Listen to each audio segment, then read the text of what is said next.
If your existence doesn't leave a hole, and it's not because you want people to go through pain, it's because you want to be so valuable to people that when you're gone, it's felt. A lot of people in this world that worked really, really hard to be so valuable that when they left, it was impactful. And they feel like they really did their best with their ride, because you only get one, right? I'd love to be known as a man that was a savage leader that completely fought against hypocrisy in every way, lived his truth completely. Not only a leader of men, but somebody that really had a heart for all men and all people, because I feel like helping men is a direct way to not only help men, but also to help women. If we create stronger men in this world, then we create a better world for both men and women. Facts, yeah. I want to be remembered as a person that was all those things. And I think the final thing I'd want to be known for is I'd want people to say that I had a beautiful mind. Yeah, physically attractive, handsome, strong, all these things, but he was an intelligent man. I challenge any young man to do this. Go sit down in your room, close your eyes, and imagine all the people that love you in a room, and your coffin's in there, and you're in that coffin and you've passed. Write down everything that that preacher or your loved one would say about you, your integrity, your accomplishments, and who you were as a man. It's one of the most impactful exercises you will ever do in your life. It puts things in perspective. It's dark. It's a little bit painful. If you don't know where you're going in life and you don't have a direction, sit down, close your eyes, imagine that you're dead and gone, and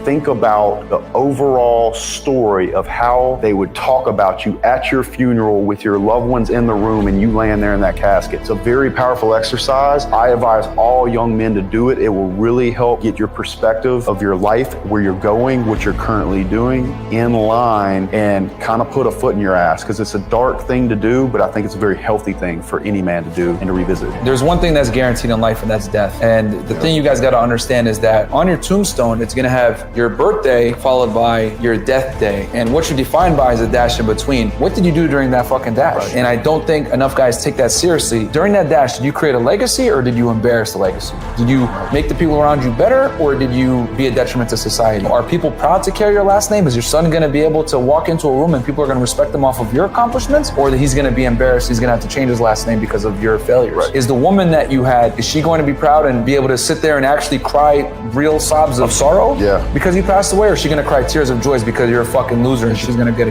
better guy? And this is also not an excuse for a young man to put it off until his 30s. That's true. Because your hard work and your dedication and your grit and all that shit, that is not a guaranteed path to success. Many, many people have given their heart to their business and failed, flat out fucking failed. They did everything right. They went to bed, they didn't party, they studied, they did everything, and they still fucking lost. So if you're young, you might need to do that enough times. And in fact, in a lot of ways, I feel like I experienced this. Yeah. I banged my head against this fucking business again and again and again and again and again and again and never got what I was really looking for. Like I had goals for 30 that I did not hit because I was not qualified to make them at 24. Yep. I set goals at 24 that I was not qualified to make at that time for 30. And so when I got to 30, in a lot of ways, I felt like I failed, but I kept pushing against that thing and I finally hit that motherfucker and it cracked open. And for that reason, what if I would have started at 31? You know what I'm saying? I wouldn't be sitting here at 36 at where I'm at. So it's not an excuse to put it off for the young guys, but if you are in your 30s and you haven't started yet, dude, your clock is gonna run. Dude, you could be a big G at 50, 55. You have plenty of runway. Get started at any time, because it's never not a good time to start. If you're trying to be comfortable, you're not gonna put yourself through the pain of studying and understanding and the pain of doing so you don't become competent. If you don't become competent, then you have to face fear in a different way. Yeah. Like let's say I needed to estimate a metal building project and the building was 100,000 square feet. If I had not gone through the pain of doing 5,000 square foot, 10,000, bam, bam, bam. Now I can just take a phone call and be like, okay, what's the size of the building? Take me through the spreadsheet. I can see that spreadsheet in my mind. I built it. Yeah. And so like I can see every row when they're telling me like the different attributes, this kind of panel, this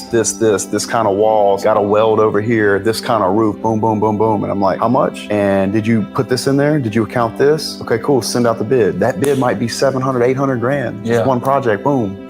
I might make 200-300 grand. I took a phone call. Yeah. I'm not scared because I went through all the pain. I got away from comfort. That comfort builds competence. And when you have competence, what other people would look at as fear, I look at as fucking money. Opportunity. Yeah. Competence is the arch nemesis of fear when you really think about it. Because if you're competent, you don't have the water to grow the tree of fear. There's no fogginess. I can see it. Yeah, you can see it. The lights are flipped on, the door's open, the boogeyman's right there, and I know the deal. So not knowing knowing is literally the base root of fear. Think about it. When you're watching a horror movie, Jason, Freddy Krueger, whatever. Yes. The most chilling times are when they're in a fucking dark room and you don't know where the fuck he's at. Yeah. That's where the fear comes from, not knowing. Yes, it's not knowing. So when Jason comes out with the fucking machete, like, oh shit, because you didn't know he was there. Exactly. Right? And you know he's there somewhere, but you don't know where he is. You don't know where he is. You don't know where he is. But if Jason is in front of you and you see he's there, now I know where he's at. Do I have the weapons to take him on? Do I have the competency? Exactly. And that's the competency. So if the lights are on and I have an AK and he's just got a knife or a machete,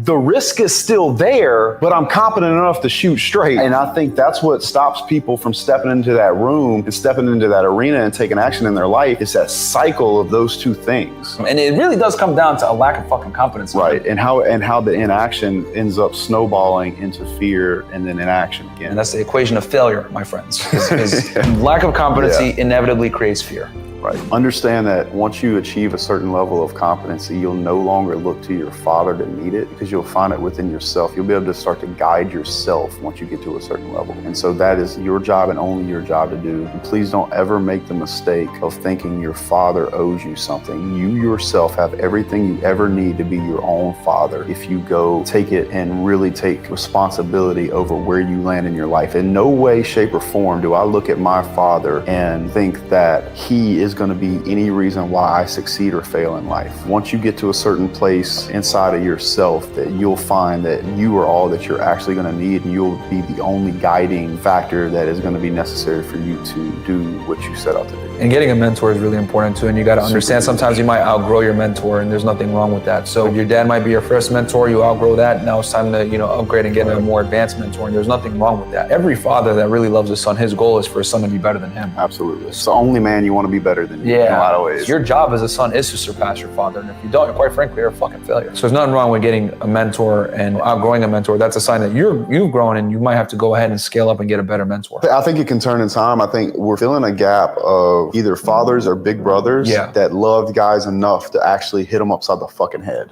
As science and like the internet and the whole thing is coming around, I think we're in a very interesting time in history. I think that's really, really important for the progress, is that we as men are the problem until we become strong enough as a unit to lead correctly. It's the feminization of men that I really worry about. And I believe that if we can help make just a few more guys stronger via tough love, the truth, encouragement, and education, then we can help men be better as a whole. And for that reason, not only men will be happier, but women will be happier as well. For sure. It is men's fault. And so if we have to jump on a couple of swords in order to toughen up some guy, and that's another thing too, I don't even blame the men, really, until you have consciousness on a subject and choose not to do anything about it. You're not a pussy, bro. Wait, I can take charge of this. I can speak with conviction. I can be a hero to my wife and my children and like really turn up and really know what it is to be a man. Until you understand what that means, I don't think you're a pussy. I think you have a lack of information. Now, once I fucking tell you, you are now a coward. But until then, a lot of these guys, they grew up with a single mom, man. She was doing her best. She loved him. Maybe she over loved him, or maybe she didn't put him in tough enough situations. Now he's like put out into the world as being a man and he's acting feminine. So maybe he finds us, maybe he turns it around. If we could do that for enough guys, then they can become leaders. We can start making men hard again, because I think that's very, very important. I'll tell you another thing too. I truly believe in value exchange. And I think that if you're honest and upfront about it, there's not an issue with it. I expect some of you guys to win so big that you send me a message one day and say, hey, Justin, I want to invest in your property. You know what I'm saying? Or I want to do this, or I know this guy that can get you this metal building contract somewhere in Virginia or something like that.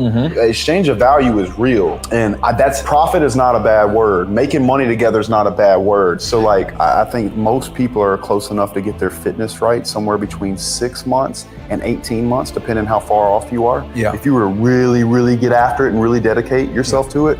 And I think in a lot of ways, you can make some huge strides in business in the same amount of time and make some money. It's not too late. There's never a reason to quit fighting, and there's never a reason to accept mediocrity just because you feel like you're getting a late start. I love doing this because it's like we have the expectation of you that you're gonna go win. I'm not talking just to talk. Some of you guys are gonna be real fucking winners, and a lot of you guys listening, I honestly think, especially like if you're a younger guy, you educating yourself on just red pilling yourself from what the world says on all all categories, you have a better chance than 99.9% of people, because you're not going to be living in the false reality that it's just going to be all sunshine and rainbows. And I hope that we're giving you advice that can help you not only understand that, but navigate through the things that are coming. If you're watching this content, you're already like, you know, in a rare breed already just for like watching and understanding this content. If you apply just a portion of what we tell you guys, just by doing that, going to the gym, you're beating out most guys